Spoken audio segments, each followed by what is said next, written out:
broadcast network, AFTERBUZZ TV. Over 20 million weekly downloads in over 150 countries, and your number one source for after-show entertainment.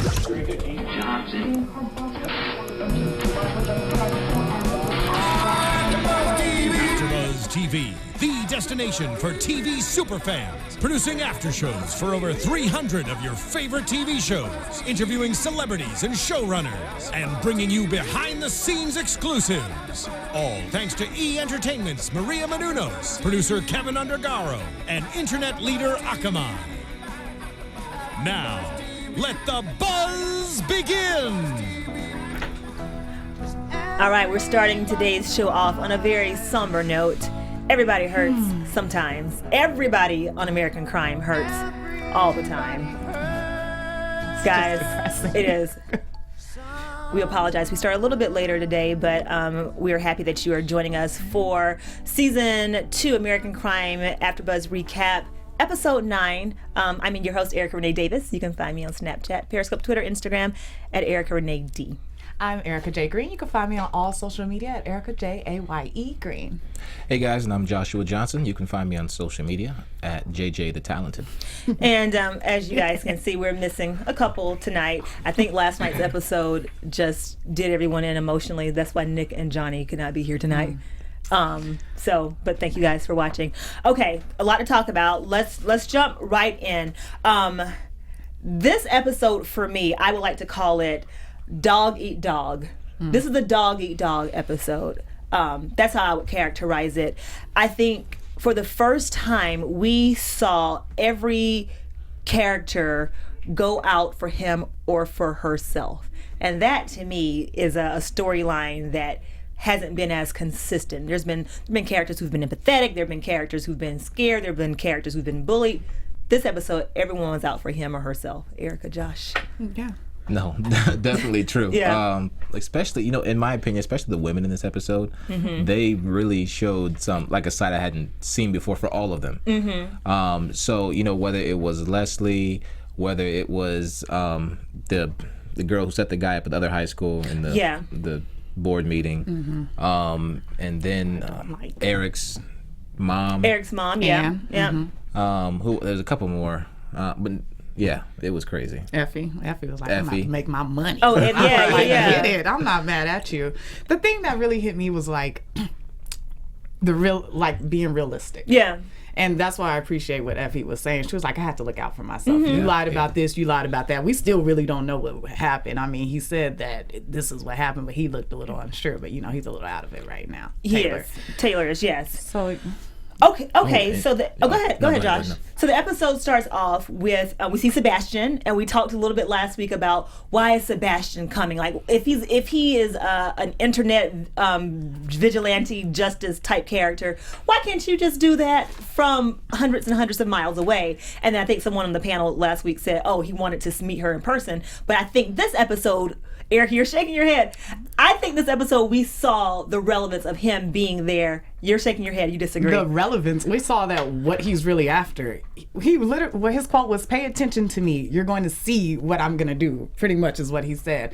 So I was like, in the beginning, I was like, no one does anything just to be doing it because I'm so kind and I care about these people. He's obviously one of those lonely internet people who are trying to get some attention, and people do that on the internet these days. We all know that. They start fights, they harass people, they do anything they can to get attention, and that's what it's looking like. What he's doing. I mean, from what he said to the reporter, why are you calling up a reporter? You're doing something illegal. How smart is this? He's telling everybody, trying to get into girls' panties and stuff, using this. I'm like, he's doing way too much. Okay. Way too much. So, I thought the reason he showed up is because Taylor's mom wouldn't talk to him on the phone. She wouldn't talk to him on the phone. She would not. I think she hung up in his face a couple of weeks ago.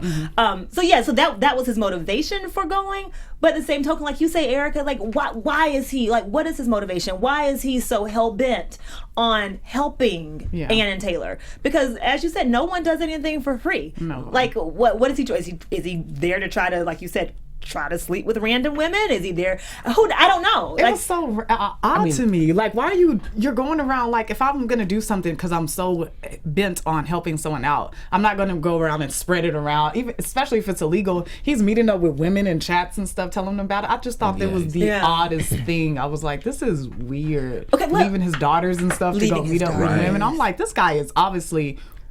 Can we talk a little bit though about vigilante justice? Because Sebastian keeps telling anyone who will listen that, do you think the police officers care? Do you think that, police officers can't even stop the neighborhood crackheads on the street? What makes you think they can stop me? He talks about that, and he talks about how this quote this episode was, blacks used to not be able to vote, gay people used to not be able to get married. So even though what I'm doing is illegal today, what means that doesn't mean it's going to be illegal forever. Right. Yeah. So what are your thoughts on how he compared how certain things used to be illegal, but they're now legal, to what he's doing on the internet? Well, the one thing that came to mind was there was a lot of illegal activity going on between everyone trying to fix the problem, but only making it worse. You have Kevin's dad bringing up all that information stuff, the mom with the drugs and stuff, and now she's trying to cover it up. Well, it's just illegal activity everywhere. So it's just, what point do you say this is not right? Even though you think you're doing it for the good of mankind or whatever in his mind, because I think he's off. Like a little bit off, if y'all don't see in his eye. Yeah, well, definitely. Okay, but then again, like, crimes against blacks and gays is what is against human rights. Okay, you can't compare that to going out of your way to harm someone else through vigilante cyber justice. It's not the same thing. See, and I don't know, and that's interesting because the girl in the bar to whom he said that said the exact same thing that you guys are saying. But I mean, think about the group Anonymous that's always going on Twitter and hacking like Klansmen groups or hacking terrorist groups, and what they're doing is illegal too, but they're doing it with the heart of intentions of solving a problem. So you have a problem with anonymous groups doing that on Twitter? It's not that. And I think I spoke to this before. To what point does someone say, like, we can't fight evil with evil? Okay. I mean, and I'm not even saying like turn a cheek. Yes, that school was up to like some iffy stuff, but it's just like that wasn't the solution. Okay. You see, Anne was like, I need more. So more. you start evil, you have to do more evil. Okay. So and then you're gonna get caught. So what is the cycle? It doesn't make sense. Obviously, he's not thinking this through. See, I think he has thought it through. I just think he's completely determined. I think he's completely determined to push his own agenda. He's justified it with himself. Yeah, he's justified it for sure. Okay, so Taylor and Ann. The quote from Taylor that stuck out to me the most was his very first line where he says, "My whole life has been a problem." And then a little bit later in that conversation, was it a counselor or was it a parole officer that Taylor was talking to at the beginning of the episode? I thought it was his legal counsel. His legal counsel. So the counselor says, that's self-pity. So Taylor keeps talking about my mom. They were dragging my mom through this. Tell her it's over. Tell her to let it go. His whole life has been a problem. Do you think that's self-pity, or do you think that's really Taylor's psyche? To me, it just rang as self-pity just for the fact that's a lot of people's, and I'm not trying to say anything about people who commit suicide, but that's kind of like their notion in their mind when you read up on some of the stories. Even when you just Google it, a lot of those stories come up and people just feel worthless and useless. And like a burden. Obviously, that's where he's at. He's in a prison. He's a young boy, and that's obviously how he's feeling, but that's been his cop-out the whole entire season. Is that, all of this happened because his mom. And yeah, it kind of did. If she stopped in the beginning where he was like, hey, I don't want to go any further with this, would he be in jail? Would it even got to the shooting? If she had kind of just listened to him and stopped pursuing it? Yeah. Was my question. I kept thinking, I was just like, he has a point, but then he was trying to put all the blame on her. I think so, and that's what we were saying earlier in the season. I kept saying, he keeps talking about his mom. He keeps like projecting. At what point do you, Taylor, take responsibility? I know a lot of you guys in the comment section say, Erica, he's a 17-year-old kid. He's a kid. But at some point... I had 2 jobs when I was 17, so I don't know what that's not that much of a kid to me. I'm sorry. Kids are grown these days. They are grown. There are kids looking out for their families, raising the other children. You know, you got to do what you got to do these days. And he's a little sheltered. I mean, we see that obviously about the mom. So. Josh, were you going to say something? No, I was going to say that line of thinking for him didn't just start now. It started way back when he was younger and having to be, shipped off to another family while his mom was taking care of problems and different, scenarios with his mom, and thinking that, oh, maybe it's my fault. Now, I can certainly see that, how a kid, you don't know really how to rationalize things when you're a kid. You don't know the overall picture. You just kind of see what you see and you feel how you feel. But back then he probably thought like, oh, maybe it's my fault my mom's not here right now. Maybe it's my fault, this or that. So, and it's just carried on with him throughout the rest of his life, thinking that, everything is because of him. So if he gets rid of himself, then, his mom will be okay. His mom will be okay. And speaking of his mom, Ann is very adamant in this episode that Taylor needs to be known for being more than just a shooter. Now, as a mom, you empathize. I mean, we're not moms, but, as a person with a heart, you empathize. You don't want your child to go down in history as being just known for this most heinous act ever. But how far do you think Ann should keep trying to push people to get to know Taylor? Like, is it even worth it to anyone else to get to know Taylor past him killing someone? I wondered that too. I wondered what her end game was. Was it to get Taylor off? Because I don't see that happening. I don't really see him coming back from this and, something happening in the legal system to say, oh, well, you were just defending yourself or whatever, or insanity. I just, when she said that, I wondered, where was she going with this? How far should she go? I think she'll go however far she feels like she needs to as a mother. Yeah. And she won't stop until at least Leland, their name is dragged through the mud and, they have some of the responsibility and everyone else involved, especially the coach's daughter. I mean, she's probably going to bring that out with the drugs and everything. So I think she'll go as far as she needs to. How you feeling about Ann, Erica? I don't know. I'm questioning a lot of the parents' motives, especially after Coach Dan's little speech. I'm just like, I really thought from last episode, I thought Coach Dan, I was like, man, he's in the game now. He's caring about the students. Maybe he's been awakened. He sees what's really going on. But after his speech, I'm just like, all these parents are really out for themselves. You have Eric's mom who's off her rocker. She was like, oh, you are not this and that. You're the mom. Yeah. So I don't know. Now I'm kind of questioning his Ann motives. I'm like, you should be all about your son right now. Like he is, I can't fathom how he must feel right now. Sitting up in jail, you're only 17, you haven't even finished high school. Your life is ruined. Yeah. But you're steady going after the wrong side of this. Okay. You need to totally be an emotional support system right now. Getting his story out, yes, it's important because you get judged by society first, and that does help in the court. We see it all the time.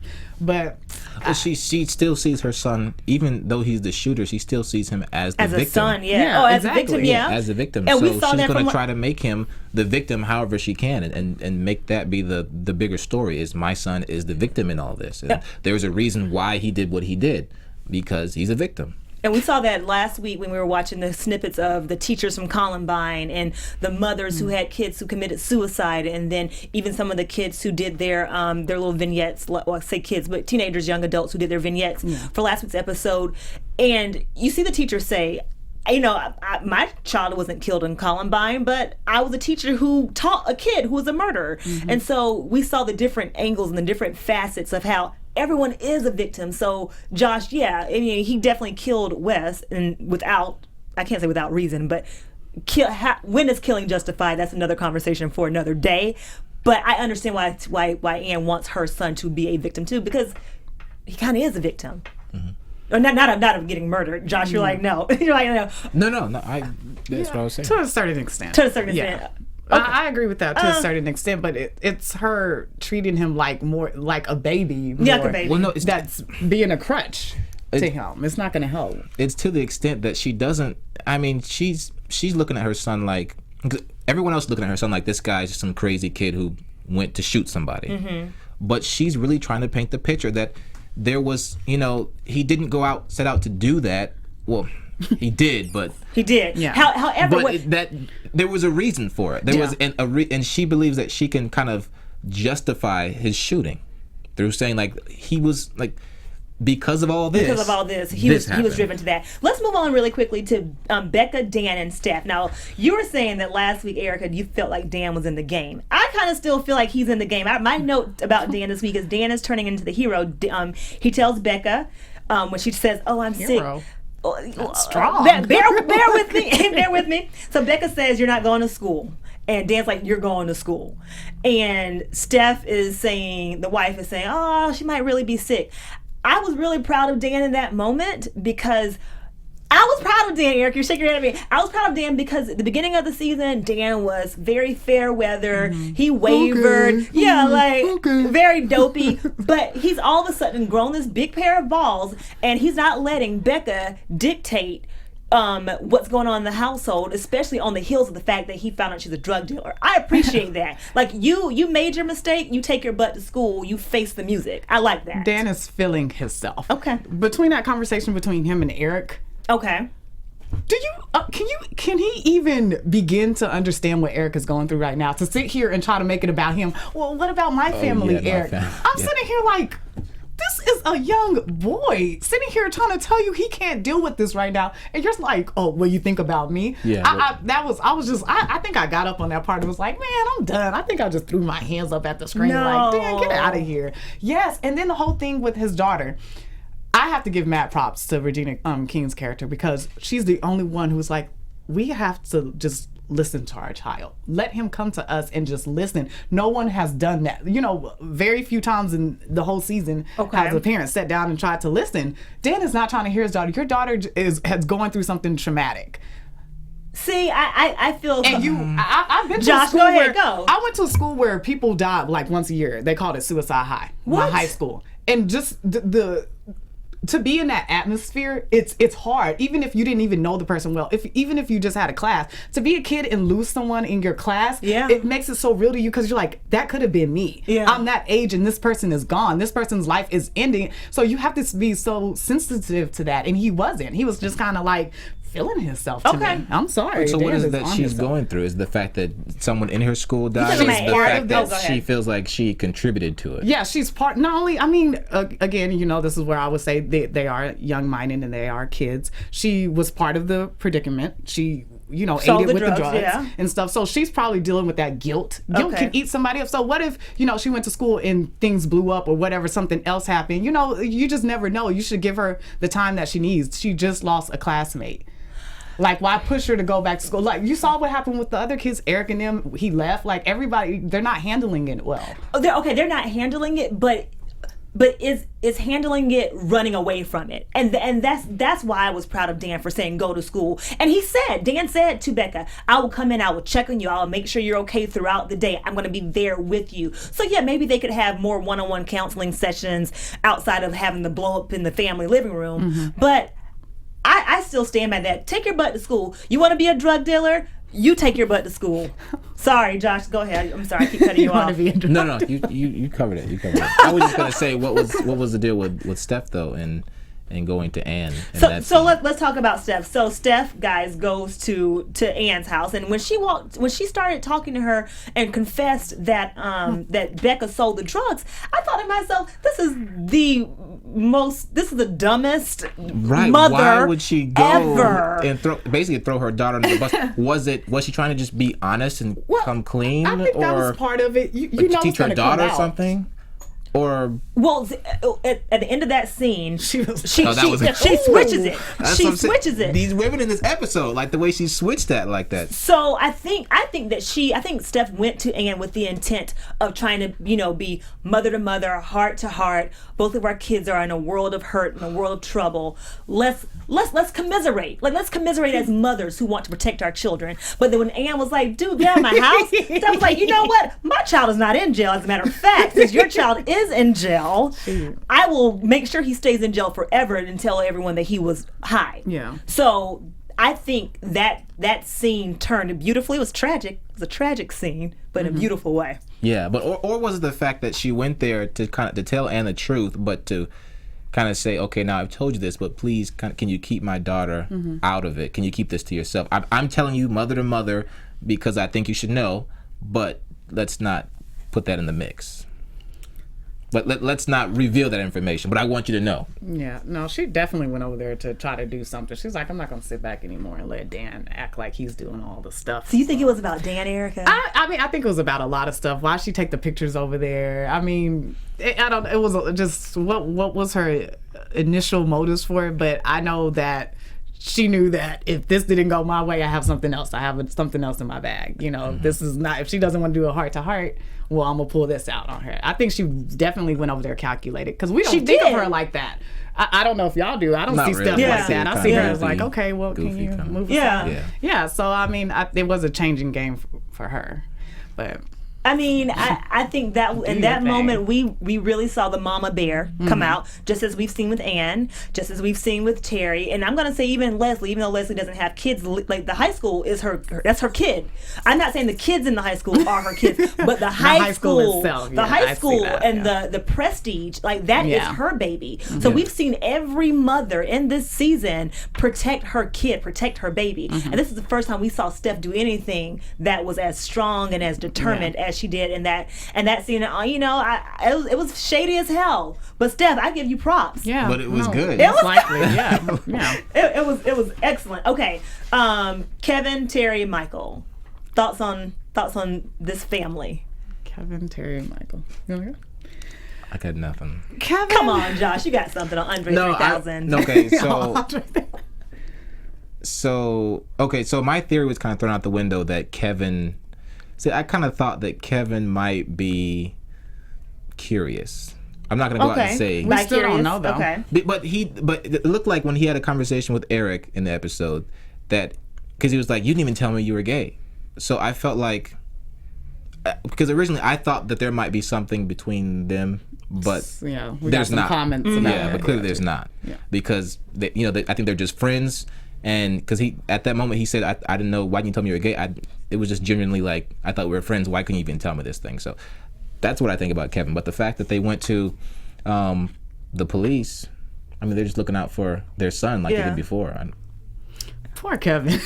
He just keeps getting caught up in the middle of. It's like, no, he did not go out and really tell them to go beat him up, but he did kind of imply. He implied that they need to, but you can't be held responsible for that. And I hate that he keeps getting put in these situations where it's just like, I did this little thing, and it's like, oh, I put the party together and had some liquor, and now I'm the one that's in it. You know, it's just crazy how he keep getting the blame on it. But big ups to him for like admitting to everything. I was like really proud. I was like, okay, that was really big of him to like come out and be like, hey, you know, this is what happened.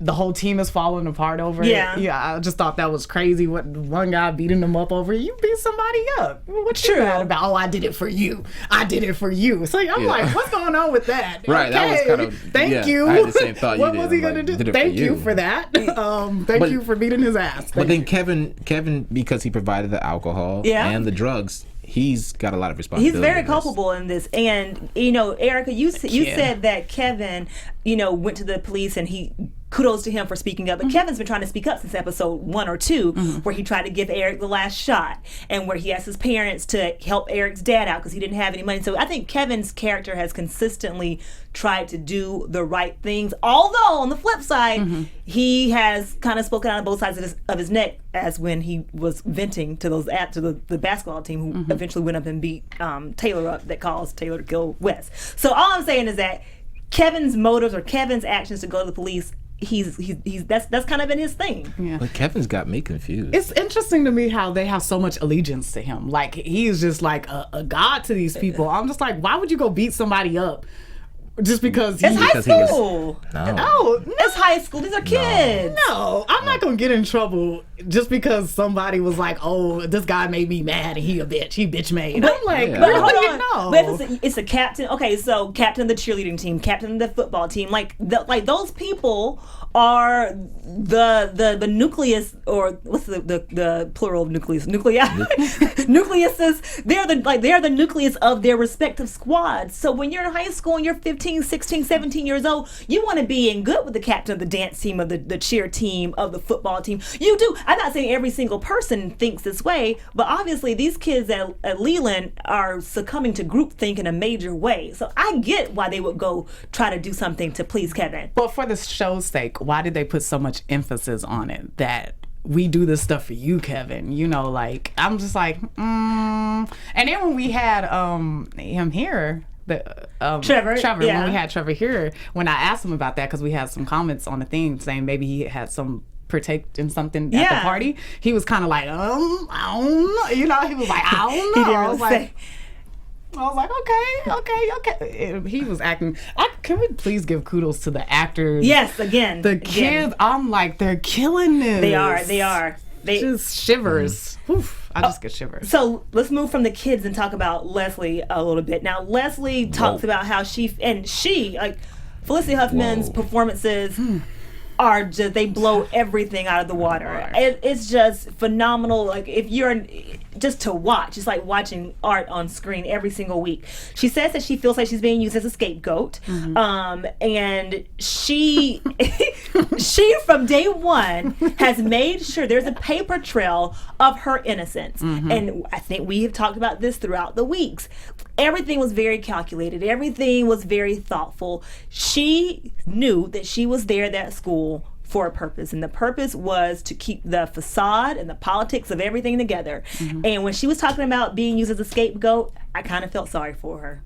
Really? Kind of felt sorry for her. She's the queen of conniving and calculation. I'd find it hard. Leslie for president. Leslie for president? Yes. She can twist it. She can twist the situation. Game. Around. Yeah. That's game. That's what she has. No empathy for Leslie. No, she doesn't need it. No, she doesn't need it. And what you said about Leland being her baby, that was totally correct. I could see, like, if Leland ceased to exist, so would Leslie. Okay. I think if that school went down, then she would have no more reason to exist. I don't know if it's so much Leland. I think she's worried about her reputation, her status. You know, she was like, I don't want to be pushed out. You know, if I leave, I want to leave on my own merit. And I can see Leslie being that type of person. I'm sure she could do what she does anywhere, because she does that. She does it very well. Yeah. She stood up at the end, was like, anybody, any nays? Oh, I didn't think so. That's what she pretty much was like. She did. Done, dropped the mic, and walked off. I was like... This is, now, call me crazy. I know you guys are gonna call me crazy. Y'all already called me crazy. Crazy, Erica. I'm crazy. The reason I feel empathy for Leslie is because she has assumed this role of being the head bitch. And in assuming that role, she has obviously detached herself from all of her emotional relationships or friendships. And she is now an island. Like, she is isolated from the ability to be sensitive to people's needs and thoughts and desires. And she has lost all reasoning. Now, as an adult, that's totally her fault for letting herself become detached. But whenever I look at athletes or celebrities and the stuff they go through, like when Britney Spears went crazy, like 5, 6, 7 years ago, well, we all picked at her, but she was a lot of her craziness was because we were like kowtowing to her, buying her records, making her this super millionaire at 18 years old. I feel like we put so much pressure on people to succeed and to be better than the average person. And when they have their downfall, it's like, oh, look at you suck, look at you, you're a bad person. Well, Leslie's the person that she is because of the donors. Like, the donors wanted her to have this school at the forefront of everything that meant affluence in that community. And all she was doing was her job. The first time when you have big money behind you, the first time that you fail, then all the money is gone, all the donors are gone, all the support is gone, your livelihood is gone, your prestige is gone. So she became a product of these $1 million donors and backers. But that's why I feel empathy for her. But a smart person knows this going into it. That's why I have to be on the other end of what you said about celebrities. I can't feel sorry for them. You know this going into the game. Oh my gosh, I don't want this fame. I want to be able to go to the store. Fuck out of here. Are you kidding me? You know what you signed up for. I hate the complaints. You know how many people are waiting to take your opportunity? Those people waiting to take Leslie's, Leslie's job. Yeah. They was lined up. Okay, we had you out. She was like, no, I know she knew what she signed up for. She was holding on to it. So when that whole celebrity thing, when people go, you know what you came, you know what you're doing. You wanted the fame, you wanted the money. But if you can't handle it, then you might need to step down. See, and Leslie was like, I'm not stepping down. Okay, that's what I'm saying. So it's fight or flight. I think Leslie can handle it, and she knew how to handle it, which is why she created that paper trail. She did that. Had it ready. I don't know. I mean, I think I sound like I'm on the side of the villain here, but all I'm saying is that if you're going to be the head bitch in charge, if you're going to be the bad person, then have your stuff tight on paper. And Erica, don't tell me she didn't already have that stuff ready while all of this mess was going on. She was like, not worried about it. Let me keep my stuff straight. Come on now. She's like 15-page deposition, sign anybody else. I was like, okay. I mean, you can't be mad at her. Yeah. that type of person would make sure they had everything in its place and ready to go when the opportunity shows itself, for sure. She did that. Okay, so our favorite storyline. I wish we had some theme music for this storyline. The Marshall storyline. Oh, you're being sarcastic. I just got that. And listen, here's the thing. You guys all out there know how I feel about this storyline. Yeah. But I can honestly say this week was the very first week that it was starting to make sense to me. Makes sense how? Like, that it tied into the I got it. No, overall this is story? the first week. Yeah. No, I get it. I get what Erica's on. So I wish I knew the lady's name, the Latina's lady name. Yeah. But the woman who's counseling Dixon to do the right thing and to tell the truth and to see it from another perspective. To me, the whole Marshall situation ties in. Josh, you're shaking your head. No, she wasn't counseling him. She was setting him up. We don't know though. She was setting him up. We don't know. What do you mean? She clearly said, everybody has an agenda, and she had an agenda. No, go ahead. Okay. I cut you off. No, it's okay. So this is my perspective on the Marshall situation. I think that this whole Thurgood Marshall story is to teach us to see things, to see situations from various perspectives past our own biases. And I know it sounds like so simple, but I think that's what it is. She kept telling him, you didn't even, after you heard the N-word, you weren't even trying to see or hear anything else. You weren't even trying to see or hear that Effie had been sexually assaulted. You weren't even trying to see or hear what else happened to provoke the Latino kids to beat up the black kid. And I think that storyline challenges us to say, what am I biased about? What are my prejudices? Am I prejudiced against blacks or Latinos, against whites? Am I prejudiced against rich people? Am I prejudiced against white people? Am I prejudiced against transgenders, women, whatever? And if a situation is thrown at me, let me not just look at it from how my biases, make me look at it. Let me look at it from this angle and that angle and this angle, and then try to form a perspective that's fair based on looking at things from multifaceted ways. And I kind of got that from this episode with that storyline, but where were they going with but you checked on Taylor, you checked on his situation, he's a white guy. I really didn't see where they were. I was kind of disgusted by that whole situation, how they wrote. He's a principal. The pressures, he's a principal, but he's still human. Humans make mistakes. And so the way they came at him, putting all this blame on him because he didn't double check, Effie never came to him. And as a teacher, he should have followed up. I totally get that, but it's just like, I don't see how this was really his fault. This is what he saw. He saw one kid getting beat up by 3 kids. Take color out of it. 1 against 3. That, to me, that just it doesn't add up. See, I wish we could go back. I wish I could remember, because there was so much noise surrounding this story. So was there a time in an episode where the kids were like, but this is what happened, where they were trying to get it, they were trying to... I don't recall the kids ever explaining the whole situation. Exactly. They just saw like, you're penalizing the Hispanic kids. No one ever, we never saw the kids tell Dixon, but Dixon, but principal, this is what, we never saw that. But he grabbed her. And then to be on Dixon's side again, if Effie was getting sexually assaulted, why didn't Effie come to him and say it before telling these boys to go beat up another? That was right, Effie. I really don't see how they got mad at him over that. Okay, well, let me say this, because the Latina lady said to Dixon, well, maybe that's why she came to me and not you. And I'm thinking, as a woman, I probably would go to my female teacher and say, Miss Johnson or Miss, Davis, I was sexually assaulted, before I would say, Mr. Joshua, I was sexually assaulted. And I think Effie already had, because before that, there was already, that teacher was known, at least to the Latino community, that they felt already that he was biased in some way. With the whole, remember it was the lunch situation? Oh, the breakfast or the food or whatever. That was setting him up. Yep, that was a setup. So I could see how Effie didn't go to him and would rather go to someone who her same gender and who shares the same ethnic background too. See, Erica, you and I disagree, because I think we have to look past our biases and say, the Taylor thing, they definitely ambushed Dixon at that board meeting with the Taylor thing, and that kind of went over my head at first too. But I think the point of that ambush was to say, well, the white kid got special attention, but the kids in your school who are ethnic didn't get special attention. But they tried to make a point. It wasn't just the white kid that got special attention. This was a kid who just came from a horrible situation. Okay.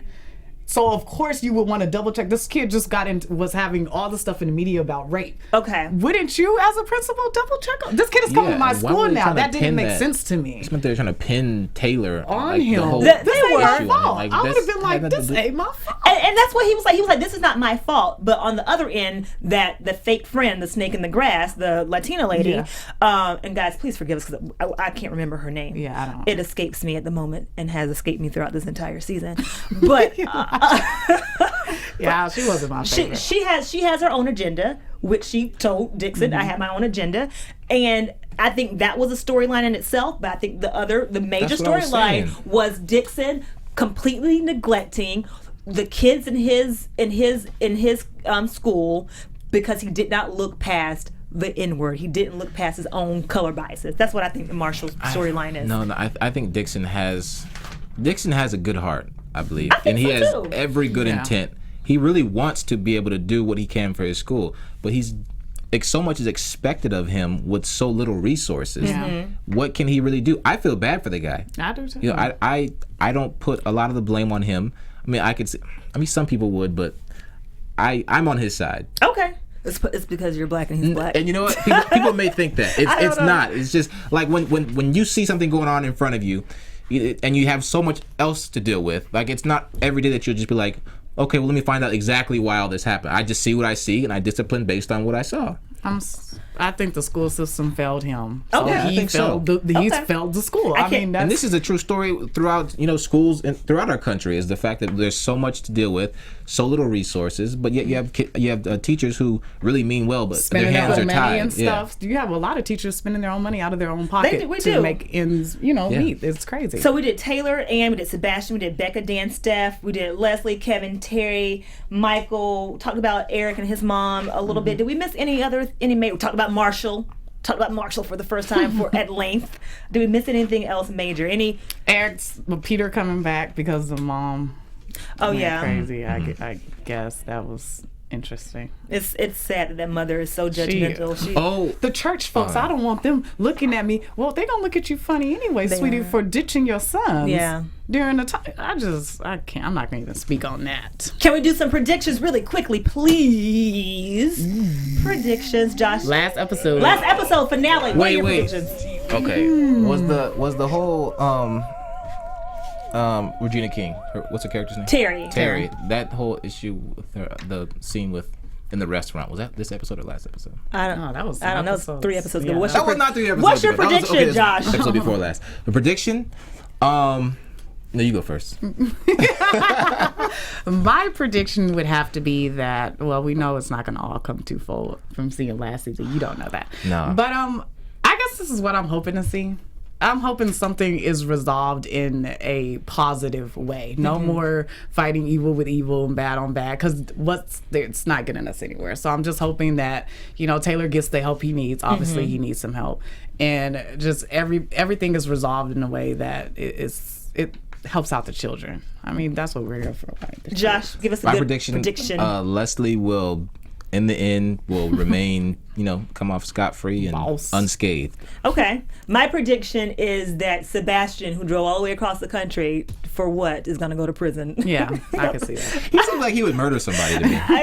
He gives me this really creepy vibe. Like he's very creepy. Meet some girl online and do something. Of all the characters who've done illegal stuff in this show, he's going to be the one who gets arrested. Watch. That would be so funny. Guys, thank you for watching American Crime Season 2, Episode 9 review on AfterBuzz TV. I'm Erica Renee Davis. You can find me on Snapchat, Periscope, Twitter, Instagram at Erica Renee D. Hi, I'm Erica Jaye Green. You can find me on all social media, Erica Jaye Green. And I'm Joshua Johnson. You can find me on social media at JJ the Talented.